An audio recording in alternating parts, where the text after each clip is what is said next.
Hi, I'm Michelle Lamberts, creator of YogAlign and Fit-Align Posture Training. I wrote a book 12 years ago called YogAlign Pain-Free Yoga from the Inner Core, and it was how to approach yoga from a postural alignment perspective rather than trying to align ourselves in poses. Definition of pose is a static body position to appear sexy or powerful. And I started figuring out that just holding your body in a static position doesn't really influence the brain and the nervous system, which is what we need to do in order to change posture habits and patterns that create pain. Most of the time, people are seeking exercise or yoga because they want to get out of pain or they want to get in better shape. But just holding something like this and expecting this to change the way you move is really not going to happen because, first of all, do you walk with 1 foot here and 1 foot there like that? No, we don't. So when you hold a position like this, you're already going against the way your body's naturally designed to move. So anytime you want to do a lunge like this, make sure that you turn your back foot over and get on the ball of your foot like you're running or jumping. You never want to push your heel down flat, because that's going to overstretch the arch of your foot and your knee. And these are loaded springs. You don't want to put your foot in a right angle flexion position like this, because I always ask my students, do you walk like this with your knees straight? Well, in order to make sure that you don't get hurt doing yoga or stretching, avoid positions that wouldn't allow you to move naturally. So for instance, trying to bend over with your knees straight. Again, do you walk with your knees straight? No. So if you keep your knees straight and try to bend over because you think you're stretching your hamstrings or something, well, I've got news for you. Your hamstrings are probably so weak and long from sitting in chairs. What you want to do is strengthen your hamstring and your glute. And that doesn't happen by bending forward, because in order to bend forward, you have to relax your glutes and your legs or you can't bend forward. That's why men are so bad at forward bends, because they've got strong glutes and strong backs and they go, oh, I don't bend this way. And that's because their body's working the way it's supposed to. Some of my other tips are always keep your arm, when you reach out, don't let your arm go back here. This is not good for your ligaments. You should always, this is my joke, you should always be able to check your deodorant. Your arm shouldn't be out of your peripheral vision. It should always be here and always connected to the body. Don't try to pull your arm away from your body by touching your hands up here. That's really hard on your shoulder joint. Whenever your arms come up, they should be apart like this, not trying to touch, because you're going to compress the shoulder joint and it's just not worth it. I've seen so many people injured from these, over and over, looking up at their hands. And the other thing that happens is when both arms go up like this, it tends to thrust the rib cage forward and then compress the lumbar. And then people stay there and they're like this. Why does my back hurt?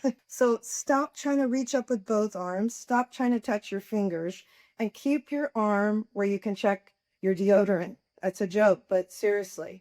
And also avoid doing things like putting your hands behind your back and pulling your arms back. You do not want to stretch the subscapularis tendon. The subscapularis is about 50% of the strength and stability of the shoulder, and it's in the front of the shoulder blade, but it comes under the armpit and attaches here onto the humerus.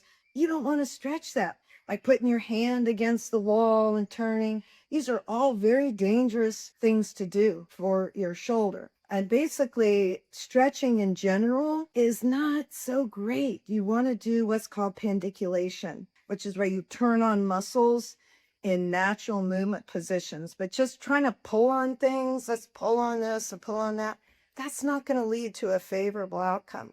Another thing I see a lot in yoga are people doing these spinal twists with the lumbar compressed. So if you are on the floor and someone tells you to do this move like this, where you're going to bring a knee up, and this is considered easy yoga, right? But as soon as you flex your ankle, the whole flexor chain contracts, it compresses your lumbar, flattens that curve, and then you try to make this rotation. And what you're doing is you're pulling the sacroiliac joint, you're stressing the ligaments, but mainly you're getting rid of your lumbar curve. This is your main shock absorber. As Dylan said, you ain't going nowhere. If you don't have that lumbar curve, you do not have shock absorption to protect your hip joint, to protect the nerves in the lumbar spine. In order to keep that curve, you can't do things that allow your knee to come up and directly across from your hip, because that's going to shorten your hip flexors, going to compress your lumbar, and then you've got no business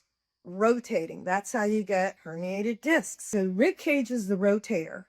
This is the one. So see, if I bend my knees, keeping the lumbar spine intact, I can easily rotate. But if I straighten my legs and maybe pull my belly in, that's another myth, I can't even barely move. Okay, so don't try to pull on your spine. That's another myth. Years ago, when I was in yoga teacher training and teaching yoga for many years, I really believed this myth that you want to stretch your spine in all 6 directions every day, go to your end range motion every day, and that was the best thing for your spine, is to keep it as flexible as possible. Well, it's not true. You want to keep your spine as stable as possible. So trying to bend as far as you can this way and that way and this way, and then these twists where you're going as far as you can. What this will do is loosen the ligaments that keep all your vertebrae stable when you're moving around, and you'll wind up with more pain. I've seen too many yogis lose the necessary tension in their body that holds us together. I mean, we're not jellyfish, folks. And when you lose this necessary tension and your springs, which is your whole spine is a loaded spring,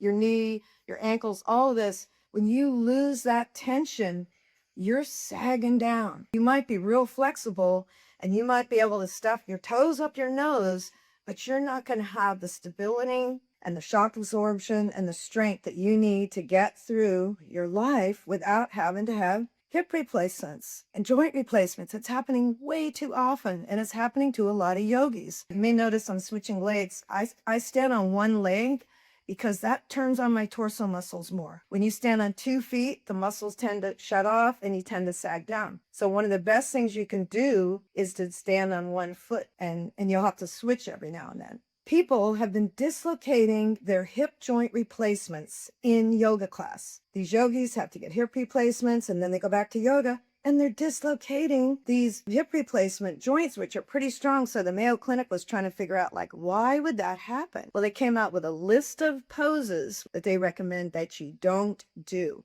And I recommend that nobody should do it. It includes child's pose, the triangle, all of these lunges like this that are the basic menu in a lot of yoga classes. Another thing to avoid, and they mentioned this as well, are these static stretches of the hip joint where you lean forward like that.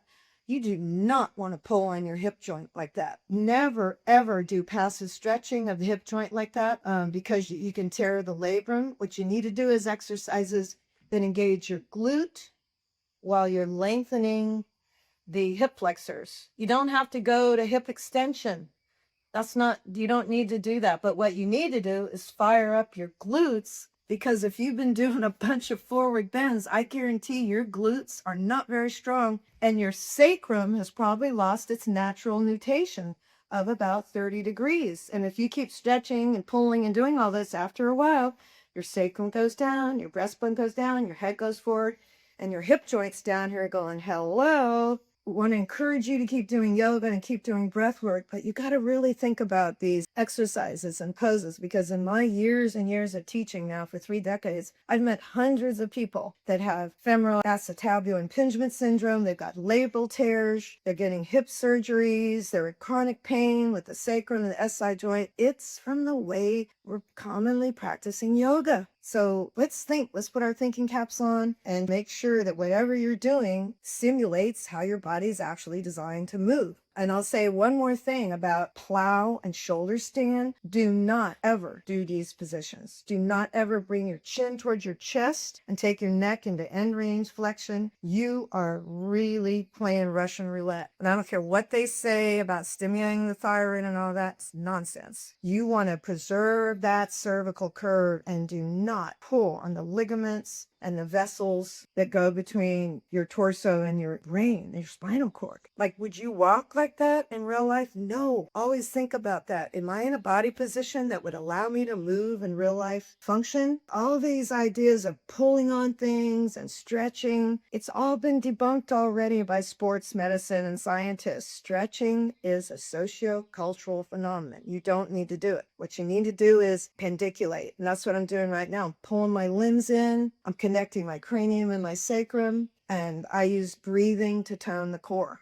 So I've got lots of videos on my websites, and I'll have a new book coming out soon with some of my newer techniques. And feel free to email me or call. I'm here. Many people do reach out to me because they cannot figure out why they're in so much pain. Aloha, transmitting here from Kauai, and I hope you're having a pain-free day.